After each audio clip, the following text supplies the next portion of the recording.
Байтақ партиясы енді бізде ол мәслихаттың 4 комиссиясы болса, соның бір комиссиясында осы табиғатты қоршаған ортаны қорғау мәселесі қамтылады.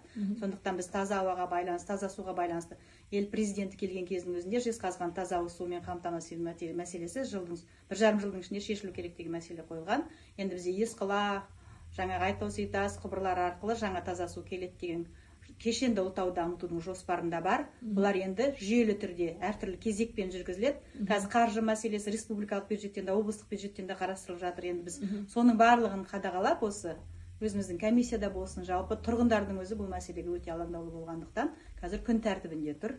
Сондықтан болашақта таза ауыз су да, таза енді ауа мәселесі де сапасын қамтамасыз ету, ол жаңағы өндірістің орындарын зерттеу арқылы жүзеге асырылады ғой.